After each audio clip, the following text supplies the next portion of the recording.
प्यारे बहनों और भाइयों, मेरा नमस्कार स्वीकार हो। देखिए, हम आज आपके लिए बता रहे हैं जो प्रकृति है वो चेतन के अनुसार भोग प्राप्त कराती है। यानी जो पांच तत्व हैं वो आपके चेतन के अनुसार भोग प्राप्त कराते हैं। यानी जैसे मान के चलिए कि एक ज्ञानी है और एक अज्ञानी है, तो अज्ञानी के लिए भोग लागू होते हैं और ज्ञानी के लिए भोग लागू नहीं होते हैं। जैसे मान के चलिए कहीं पर कोई कांटा पड़ा है या ढक्कन पड़ा है या कोई गर्त है यानी गड्ढा है, तो दूसरे आदमी के कहने पर वो बच के निकल जाता है कि भाई यहाँ पे गड्ढा है, यहाँ पे कांटा है, देख लेना रास्ते में, तो वो बच कर के निकल जाता है। तो वो तो अज्ञानी हुआ। और एक जो विवेकी है, जो ज्ञानी है, उसके लिए कहने की ज़रूरत नहीं होती है। वो स्वयं बच करके सांप, गेंडुआ, कंकड़, पत्थर, लुटेरे, इनसे वो अपनी युक्ति से बच करके निकल जाता है। तो अब जो चेतन जिसके अनुसार आपका ज्ञान मार्ग है, उसके अनुसार प्रकृति आपको भोग प्राप्त कराती है।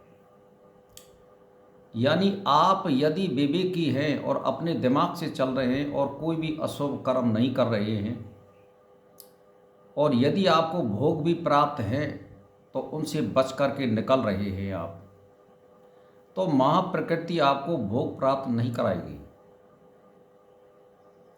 और यदि आपको भोग प्राप्त हो रहे हैं, उनको स्वीकार कर रहे हैं और आप ज्ञान मार्ग पर नहीं चल रहे हैं, संसार का अनुसरण कर रहे हैं, तो महाप्रकृति आपको भोग प्राप्त कराएगी। और यदि आप मान के चलिए भोगों को त्याग देते हैं और आप कोई कोशिश भी नहीं कर रहे हैं, फिर भी प्रकृति आपको भोग प्राप्त नहीं कराएगी। यदि आप बच कर के निकल रहे हैं तो और फिर आपके लिए मोक्ष के लिए प्रेरित करेगी वो। यानी जब आप भोग लेना नहीं चाहते, भोग प्राप्त करना नहीं चाहते और आप हर चीज़ को यानी बचा कर चल रहे हैं, ध्यान दे करके चल रहे हैं, तो माँ प्रकृति समझ जाती है कि ये भोग नहीं चाहता है, वहाँ भोग नहीं कराएगी और उसके मोक्ष के मार्ग खोल देती है प्रकृति। और यदि आप का चेतन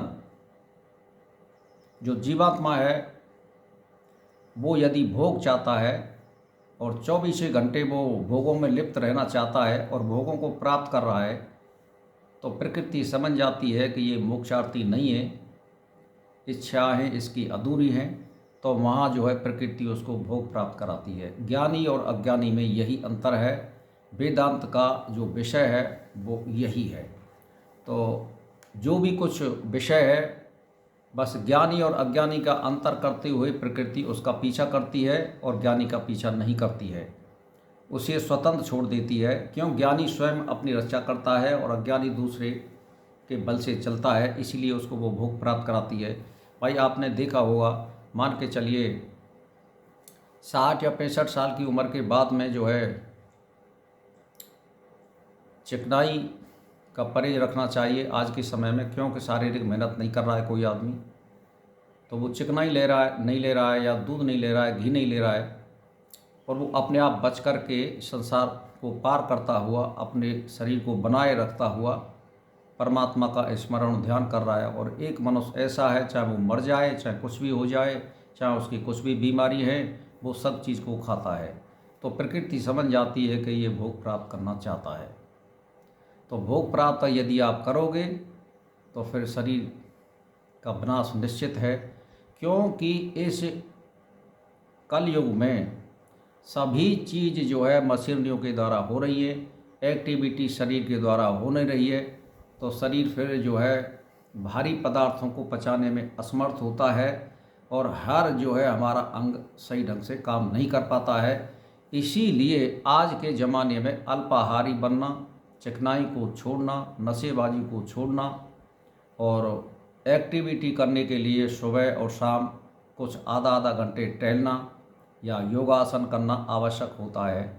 पहले आपने देखा होगा 40-45 साल के पहले आपने गांव में कोई भी घूमता हुआ नहीं देखा होगा। क्यों कि 40-45 साल पहले औरत जो है अपना काम करती थी, कुआं पे से नल पे से पानी लाती थी 8-8 10-10 जेर, तो वहाँ जो है उसकी मेहनत हो जाती थी। फिर यार काटने के लिए जाती थी, अपने बोझा ढोके लाती थी, फिर मशीन पे कूटना पड़ता था, चाकी चलानी पड़ती थी। तो ये सारे काम जो है एक्टिविटी होती रहती थी, तो वहाँ घूमने की ज़रूरत नहीं है। आज के ज़माने में क्या है, कुछ नहीं है, बस आपको रोटी और सब्ज़ी बनानी है, वो भी गैस पर, कोई शारीरिक मेहनत नहीं है, तो फिर आपका शरीर जो है जवाब दे जाएगा। और इसीलिए घूमना अनिवार्य हो गया है। पहले आपने देखा होगा 40-45 साल पहले शहरों में घूमते थे, गांव में कोई नहीं घूमता था। आज सारे गांव की स्थिति शहर जैसी हो गई है। इसीलिए अटैक या ब्लड प्रेशर या शुगर, ये बीमारियां आम हो गई हैं। तो भाई और बहनों, मैं यही कहना चाहता हूँ, आप भोगों को त्यागिए और ज्ञानी बनिए और आत्मा को मुक्ति की तरफ ले जाइए। इसी में सार है, इसी में परमात्मा का आशीर्वाद है। यहाँ संसार में कोई भी आप कुछ भी कर लीजिए, खोज कर लीजिए, वैज्ञानिक बन जाइए, आपके साथ कुछ नहीं जाएगा। परमात्मा केवल और केवल आत्मा का उद्धार चाहता है, वो कुछ नहीं चाहता है। युग के अनुसार आयु मिलती है, मरना जीना ये तो लगा रहेगा। कुल मिलाकर के बात ये है, मान के चलिए आप 10-20 साल ज़्यादा अगर जी लेते हैं तो क्या कर जाओगे बताइए। जब आप परमात्मा की तरफ मुड़ नहीं रहे हो, धन और संपत्ति इकट्ठा करोगे तो क्या आपके साथ जाएगा? नहीं जाएगा। मैं आपके लिए उदाहरण दे दूं, वेदांता हॉस्पिटल के मालिक को देख लीजिए, अरबों खरबों का मालिक है और उसका बेटा गुजर चुका है, और अब वो जो है अरबों रुपए दान कर रहा है। तो ये क्या है, अब समझ लीजिए आप। वहाँ वेदांत हॉस्पिटल में किस तरह से कमाई करी जाती थी, उसी का परिणाम है।